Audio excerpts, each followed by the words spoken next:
इस लेसन में मैं आपको बताऊंगी कि आप बॉर्डर कैसे सेट कर सकते हैं। राइट, ये सपोज आपने कोई लेटर लिखा है, कोई डॉक्यूमेंट लिखा है। Usually in the case of letters ये होता है कि आप कोई बॉर्डर सेट करना चाहते हैं। तो मैं आपको बताती हूँ कि कैसे करते हैं। ये आपने लेटर लिख लिया है सपोज, आपने जाना है इंसर्ट टैब में, और इंसर्ट टैब से आप ऑनलाइन पिक्चर्स पे जा सकते हैं।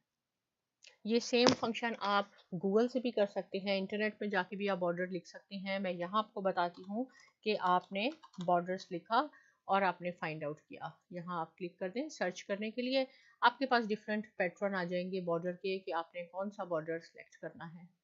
देखें आपने कौन सा बॉर्डर सेलेक्ट करना है अपने लेटर के मुताबिक। तो हम कोई सपोज अगर मैं ये कहूँ कि मैंने ये लेटर लेना है, तो आप इसको क्लिक करेंगे और आप देखेंगे कि यहाँ चेक मार्क आ गया। अब आप इंसर्ट कर दें, ये आपके लेटर हेड पे आ जाएगा। देखें अब ये इस तरह आ गया आपके पास। तो अब आपने क्या करना है कि आपने यहाँ से भी आप जा सकते हैं रैप टेक्स्ट पे, और यहाँ से भी आप जा सकते हैं। आप यहाँ जाके क्लिक करेंगे बिहाइंड टेक्स्ट, ताकि आपका ये इसके पीछे चला जाए और आपका टेक्स्ट ऊपर आ जाए। फिर आप इसको ये 4 हेडेड एरो से एडजस्ट कर लें कि अगर आपने इसको यहाँ करना है, इसको आपने कहाँ तक लेके आना है। एडजस्टमेंट है जो आपने बाद में करनी होती है। तो हम देखते हैं कि कहाँ तक आप इसको कर सकते हैं।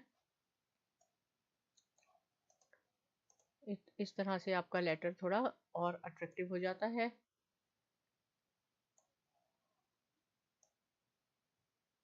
ये देखिए हमने इसके पे बॉर्डर सेट कर दिया है। अब आपका लेटर है जो कि एक बॉर्डर में हो गया है। यहाँ से आपके पास फॉर्मेट भी है, और यहाँ से डिफरेंट फंक्शन से आप कलर चेंज कर सकते हैं, जो हम लास्ट में लेक्चर में सीख चुके हैं। लेकिन अगर आप यहाँ पे देखें, इसकी बाउंड्री आप चेंज कर सकते हैं। आप ग्रीन कर सकते हैं, आप ऑरेंज कर सकते हैं। पिक्चर इफेक्ट पे चले जाएं कि कैसा आपको नजर आए। लेकिन नॉर्मली लेटर में हमें इसकी ज़रूरत नहीं पड़ती है। नॉर्मली लेटर में हमारे पास सिर्फ ये लेटर हेड के पैटर्न्स होते हैं जो आपने सेट करने होते हैं। तो हमने ये कितना सिंपल था, आपने इंसर्ट पे गए, वहाँ से ऑनलाइन पिक्चर्स पे गए, और डिफरेंट कलर के बॉर्डर हैं आपके पास, आपने इस पे एडजस्ट कर लिए। राइट, इससे रिलेटेड कोई क्वेश्चन है तो आप लिख सकते हैं, और बहुत शुक्रिया।